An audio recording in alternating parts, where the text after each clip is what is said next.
My stepfather convinced Mom for years that I was spending her money. She stopped speaking to me. But on her 60th birthday, I brought the financial records that destroyed their marriage in minutes. I never thought I'd be writing something like this. Honestly, I always prided myself on having a rock-solid relationship with my mom. For 28 years, it was just the two of us against the world.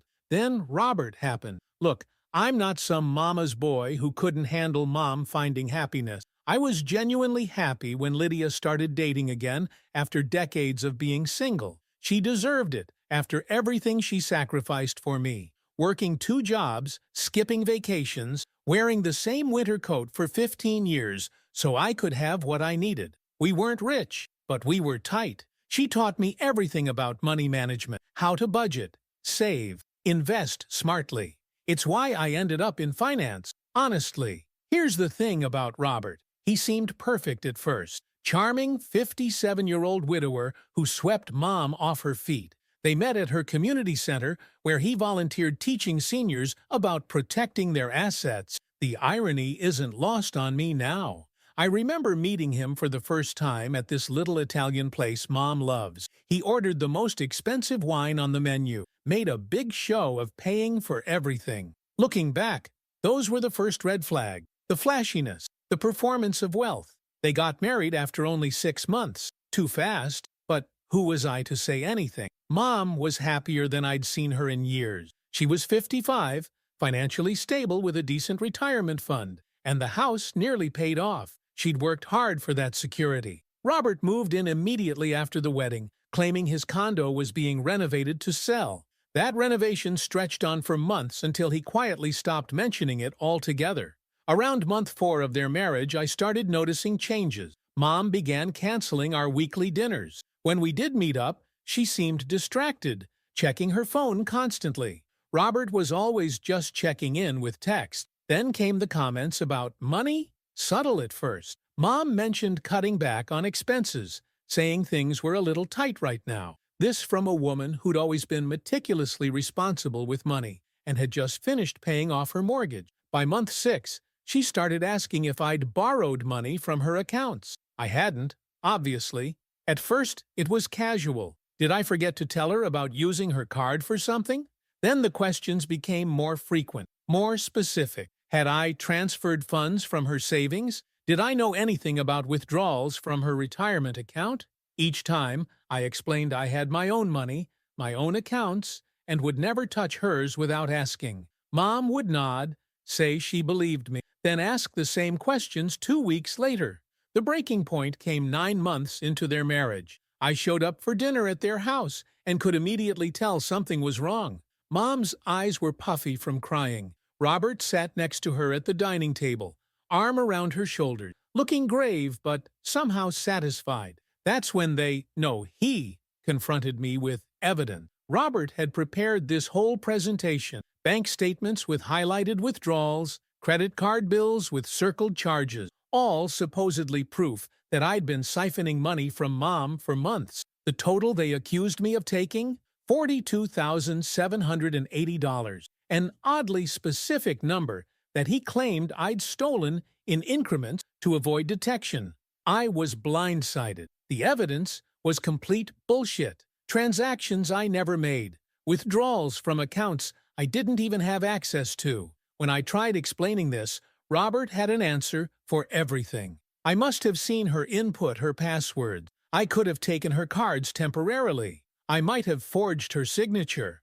The worst part, Mom believed him completely. She sat there crying, asking why I would do this to her after everything she'd done for me. When I tried showing her my own financial records on my phone to prove I hadn't needed her money, Robert said I was obviously hiding my spending elsewhere, that I was manipulating her, that I'd always seen her as my personal bank. It was a masterclass in gaslighting. He'd spent months planting seeds of doubt, and now they were blooming into this nightmare. Mom told me to leave, said she needed time to process what I'd done. I refused to admit to something I hadn't done, which only made her more upset.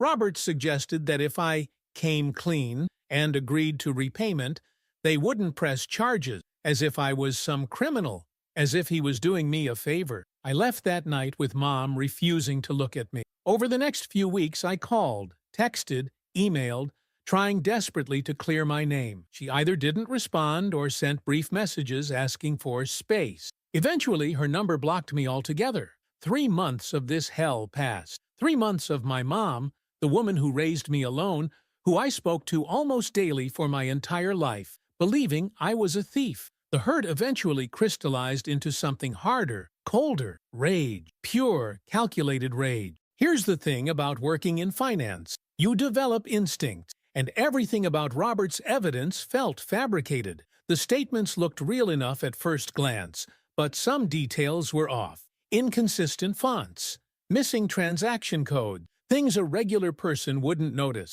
But that stood out to someone who reviews financial documents for a living. So I started digging. First, into Robert's background. He claimed to be a retired investment advisor, but his name brought up surprisingly little online for someone with a supposedly established career. What I did find was interesting.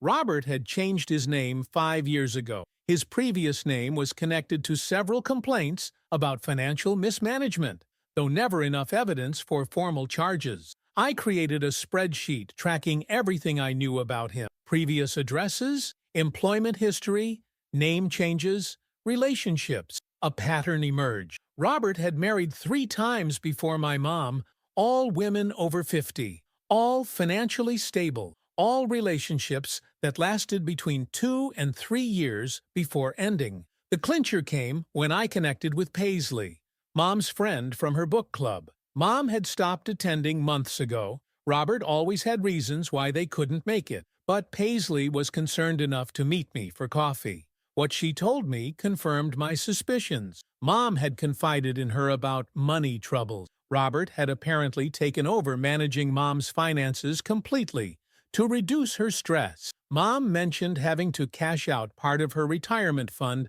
for some emergency investment opportunity Robert had found. It was textbook elder financial abuse happening right in front of me, and he'd brilliantly cut me out, the one person who might have spotted it immediately, by turning Mom against me. Honestly, that night after meeting Paisley, I sat in my apartment, shaking with anger. I wanted to drive to their house and confront him, expose him on the spot, but that wouldn't work. He'd already poisoned Mom against me. She'd see any accusation as me trying to deflect from my own supposed crimes. No, this required calculation, documentation, irrefutable evidence, the kind that would not just clear my name, but destroy him completely. I contacted an old college friend, Bonnie, who specialized in financial fraud cases. Without giving specifics, I asked for guidance on how someone might track unauthorized account access. She offered more than advice. She offered help.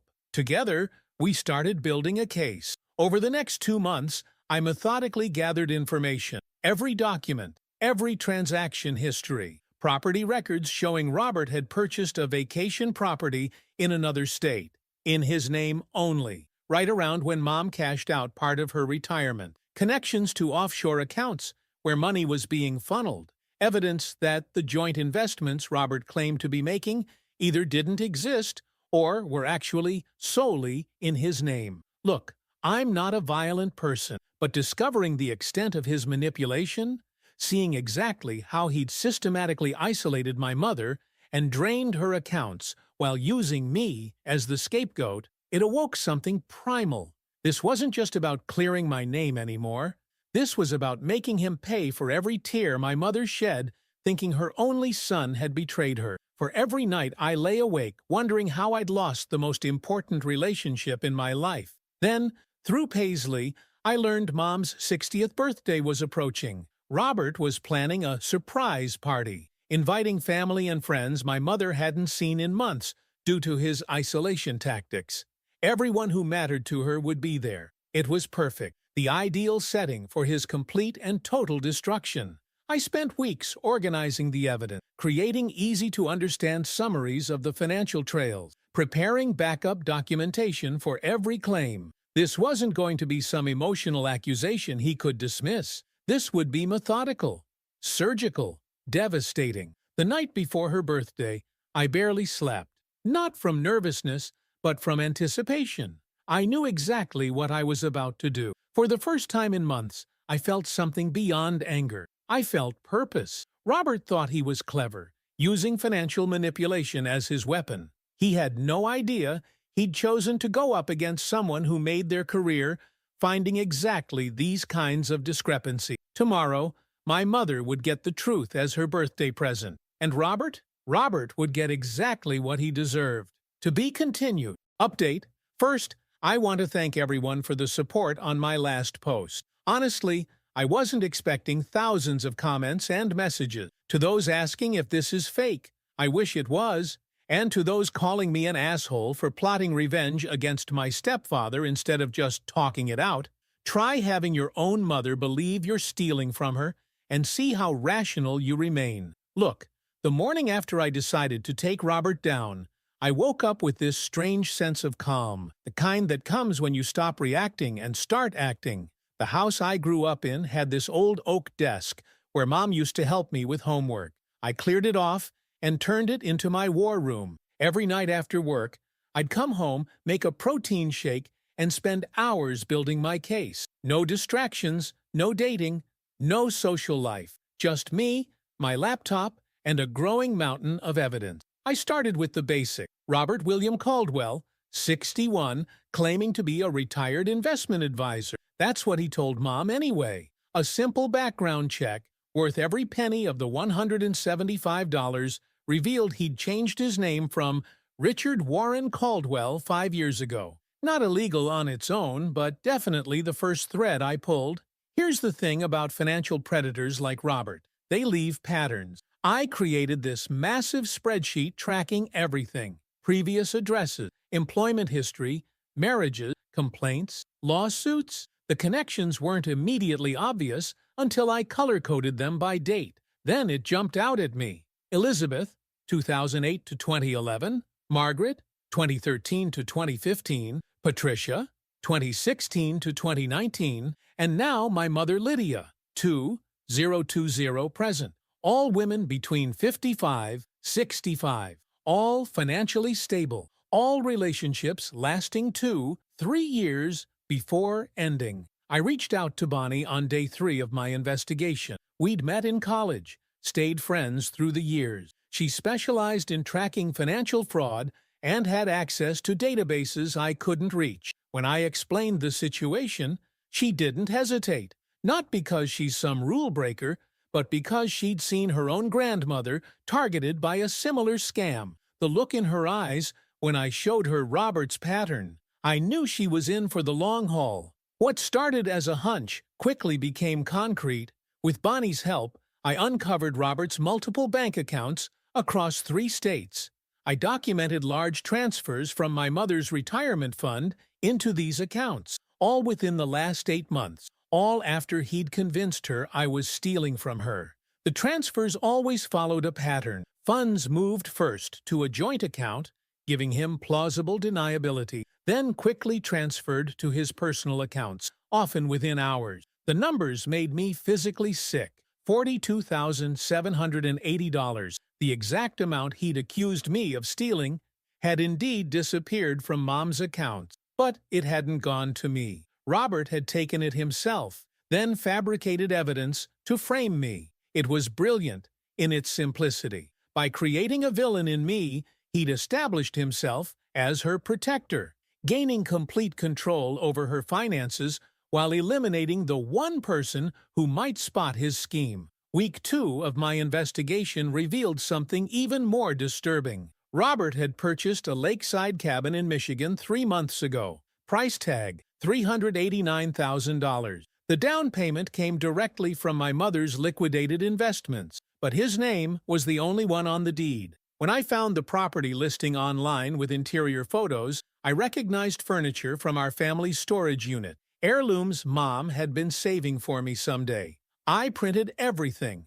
multiple copies, organized in labeled folders with sticky note explanations for anything complex. The more I uncovered, the colder my rage became. This wasn't just theft, it was calculated psychological manipulation. He'd destroyed my relationship with my mother to fund his retirement. The bastard was using her love for me as a weapon against both of us. Around week 3, I made my first attempt to warn Mom. Not a confrontation. I knew that wouldn't work. Instead, I sent a carefully worded email asking to meet, saying I'd discovered something concerning about her accounts that might explain the missing money. No accusations against Robert. No mention of my investigation. Just concern from a son. Her response came hours later, not from her email, but from Robert's. A terse message claiming they were considering a restraining order if I continued harassing them about money, that I needed professional help for my financial obsession and inability to accept their relationship. He'd intercepted my message, was monitoring her email. Another layer of isolation I hadn't even considered. I tried calling, blocked number, sent a letter, returned unopened, asked Paisley to pass a message. She reported back that Mom seemed frightened, saying Robert had told her I was becoming unstable and possibly dangerous. When you can't reach someone directly, you go around. I shifted strategy, focusing on documenting every aspect of Robert's fraud for eventual presentation. Meanwhile, I had Bonnie run deeper background checks.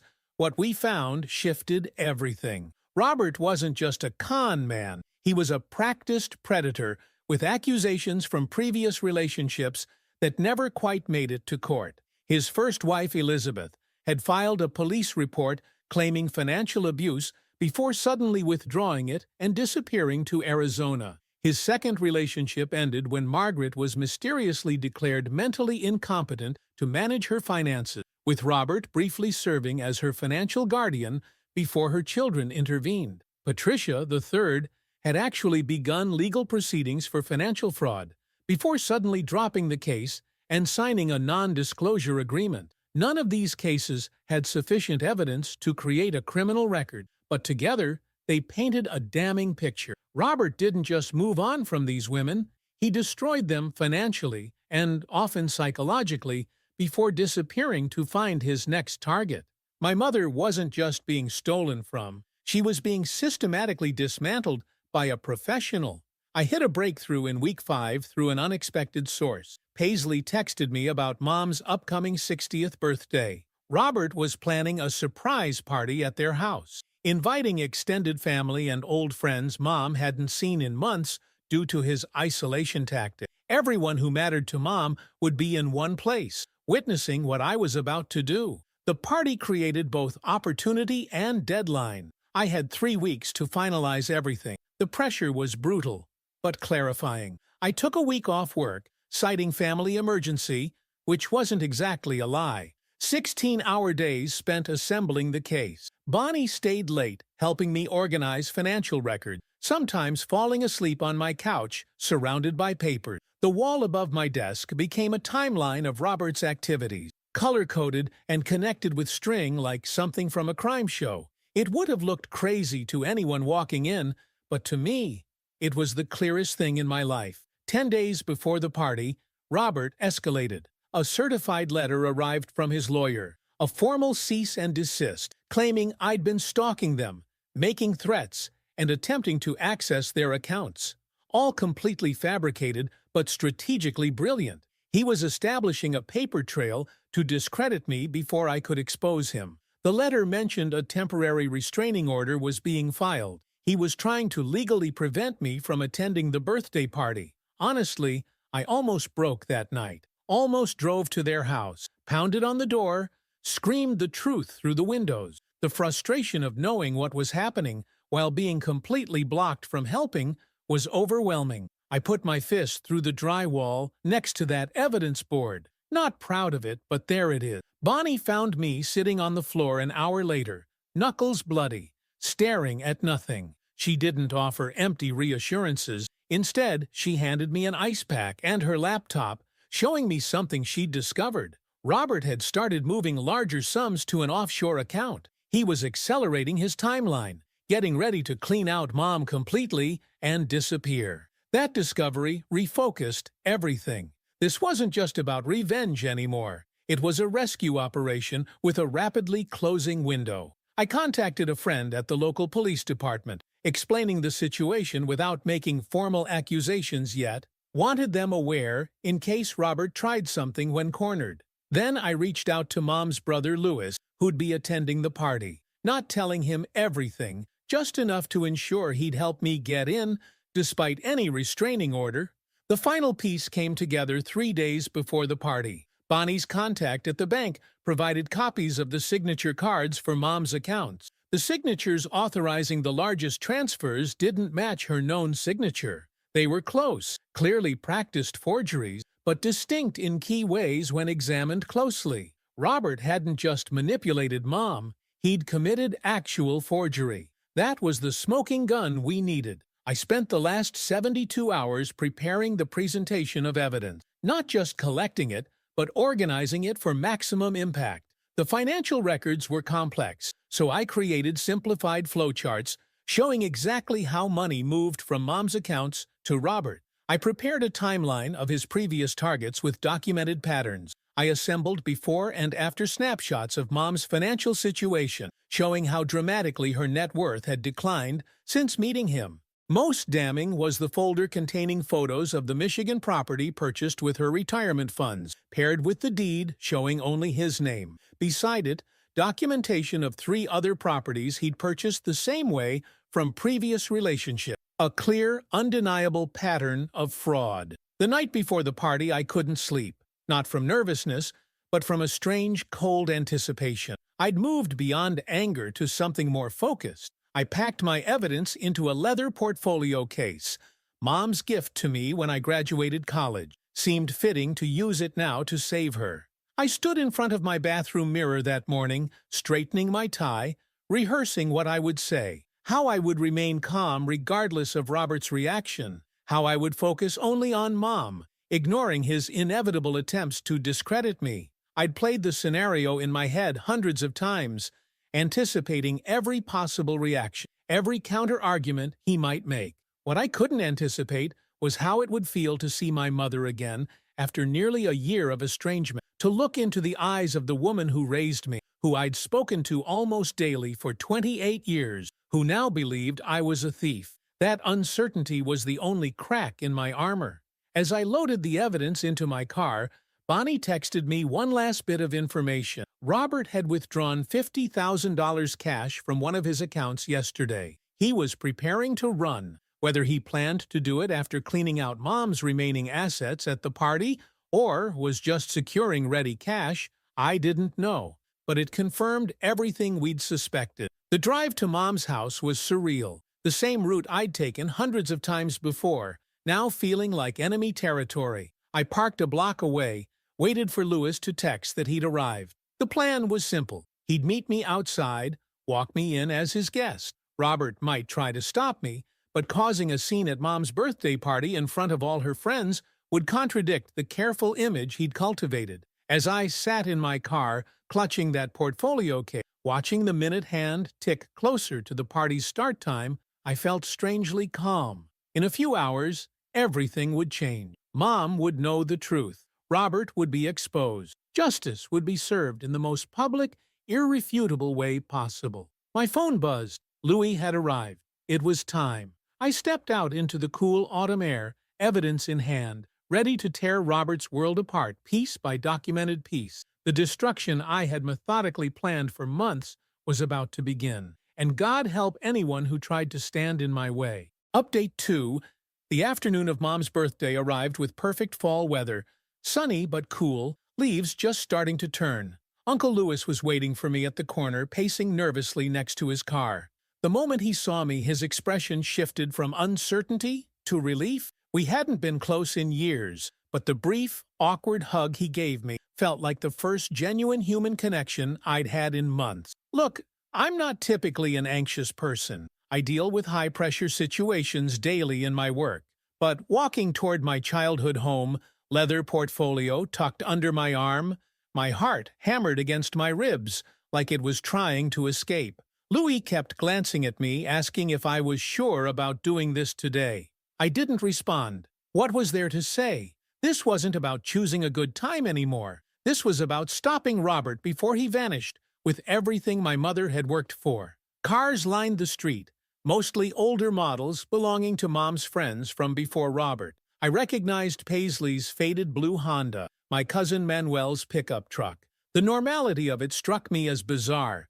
These people gathering to celebrate while completely unaware of the financial and emotional carnage happening right under their noses. The front door was propped open with that ugly ceramic turtle Mom had owned since before I was born. Walking through that threshold felt like crossing into enemy territory. The house smelled the same, Mom's favorite apple cinnamon candles burning somewhere, but looked different. Robert's influence was everywhere. New furniture, expensive-looking art that wasn't Mom's taste, a massive television mounted where family photos used to hang. I spotted Mom immediately, standing near the dining room table, wearing a navy blue dress I didn't recognize, looking thinner than I remembered. For a moment, seeing her laugh with her sister, I almost lost my nerve.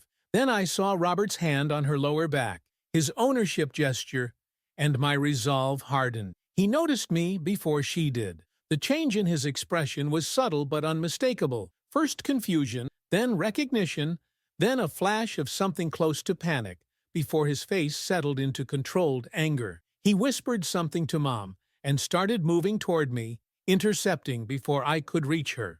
Robert attempted to block my path, keeping his voice low, smile fixed in place, while telling me I needed to leave immediately, that there was a restraining order, that he'd call the police. I simply stood there, portfolio clutched in white-knuckled hands, and calmly informed him the police were already on their way, that they were very interested in the $50,000 cash he'd withdrawn yesterday and the offshore accounts he'd established under his previous name. The color drained from his face so quickly I thought he might pass out.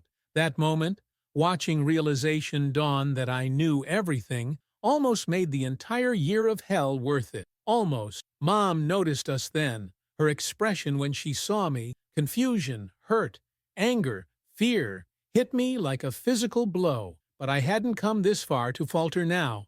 I moved past Robert toward her, maintaining enough distance to seem non-threatening. The room had quieted, other guests sensing the tension. Uncle Louis positioned himself near the door, preventing Robert's easy escape, everything proceeding exactly as planned. Here's the thing about confronting a skilled manipulator. You can't give them room to spin more lies. I didn't waste time with emotional appeals or accusations. Instead, I calmly placed the portfolio on the dining table and opened it to the first page. A simple flowchart showing the movement of exactly $42,780 from Mom's accounts to Robert's hidden accounts, the exact amount he'd accused me of stealing. Mom's initial reaction was defensiveness, arms crossed, head shaking, refusing to look at the document. But the precision of the numbers caught her attention. I kept my voice steady, explaining each transfer with dates, account numbers, showing her own financial statements alongside Robert's hidden accounts.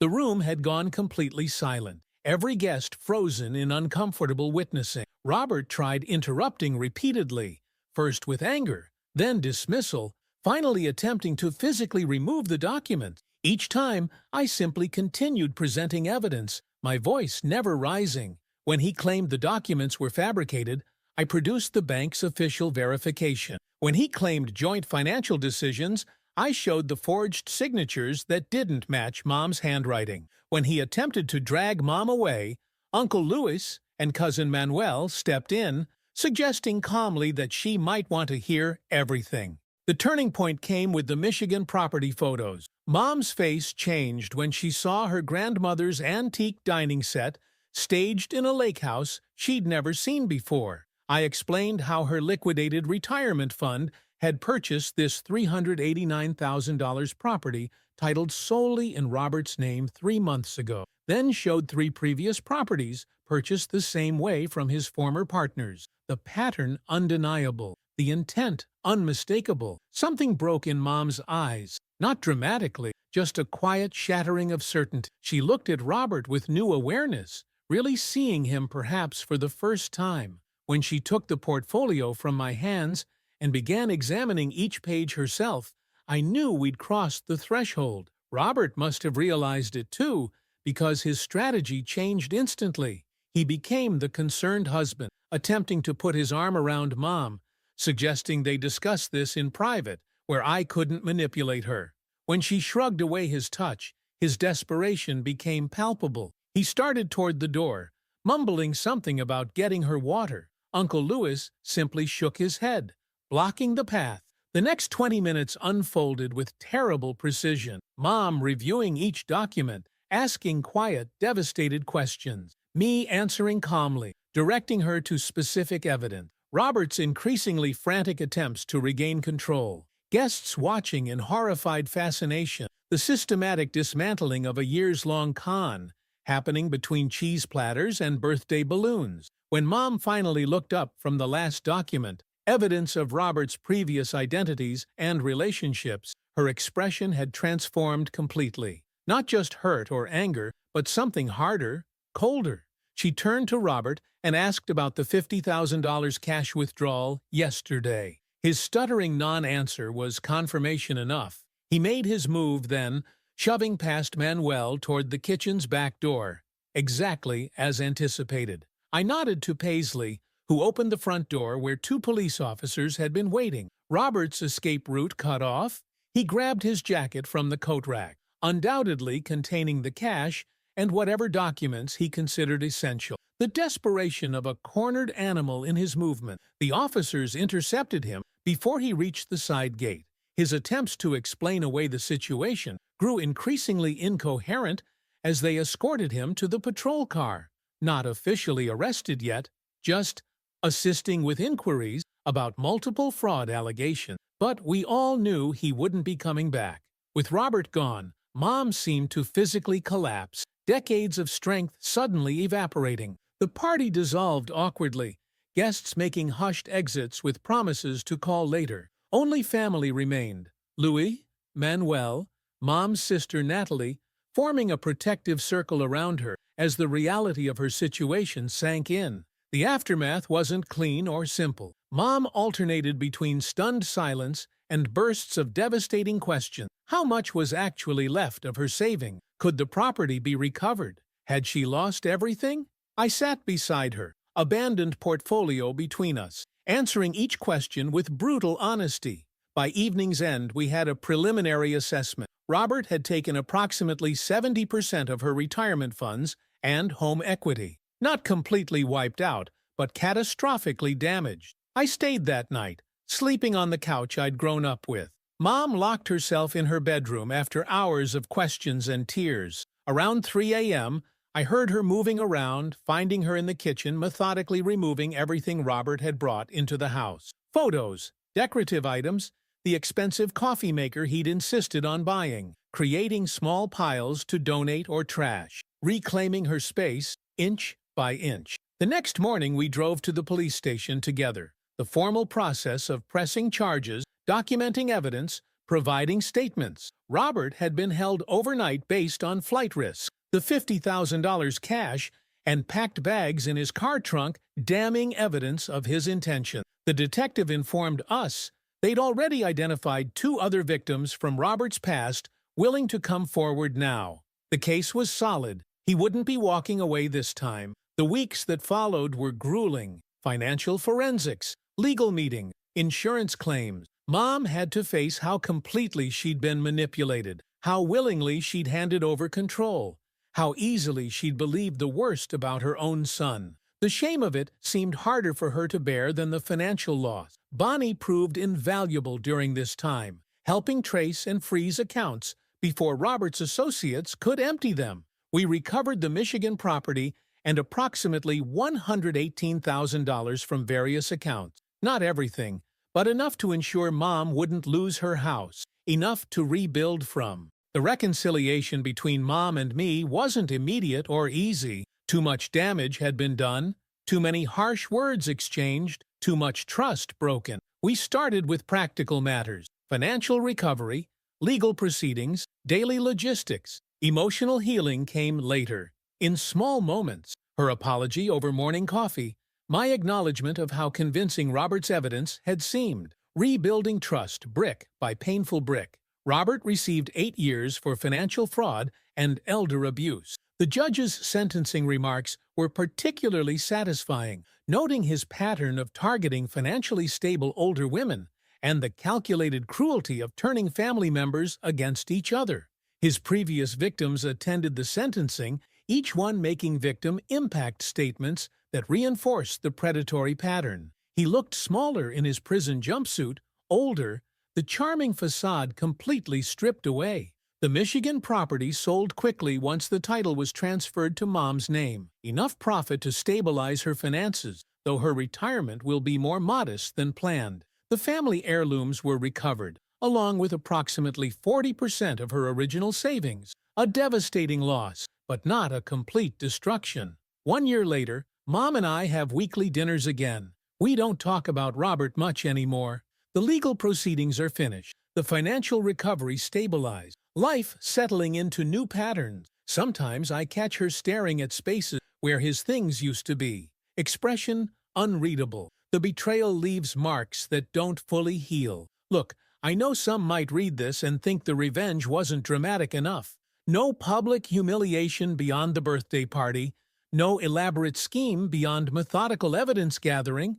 But here's the truth. Watching Robert's entire carefully constructed life collapse in real time, seeing the mask fall away completely as he realized he'd lost everything, witnessing his desperate scramble to escape only to be calmly intercepted by waiting officers. That was more satisfying than any Hollywood-style revenge could have been. He lost his freedom, his stolen money, his reputation, and his future prospects in one devastating afternoon. Everything he'd spent years building, destroyed in minutes by the very person he'd tried to eliminate. The precise, calculated dismantling of his entire identity using the financial evidence he never expected anyone to find or understand. That is what complete destruction looks like. The most satisfying moment? When I visited him once in jail before the trial. Not for closure or forgiveness, but to inform him I'd located his previous victims and helped them file their own charges, that his sentence would likely double or triple once those cases processed, that every cent he'd hidden would be found and returned, that his entire criminal history was now documented and would follow him forever. I didn't raise my voice, didn't need to, just calmly explained how completely and permanently I'd destroyed him. The look in his eyes, recognition that he'd grossly underestimated the quiet son who worked with numbers, was worth every sleepless night of the investigation. Sometimes the most devastating revenge isn't loud or dramatic. Sometimes it's just the systematic, methodical dismantling of everything someone valued, executed with precision by someone they never considered a threat. Robert will be eligible for parole in 6 years, but he'll emerge to find nothing waiting. No hidden accounts, no stolen property, no remaining victims to target. Just an old man with a documented history of fraud and a digital footprint that will make future cons impossible. That's what real justice looks like. That's what happens when you frame the wrong person,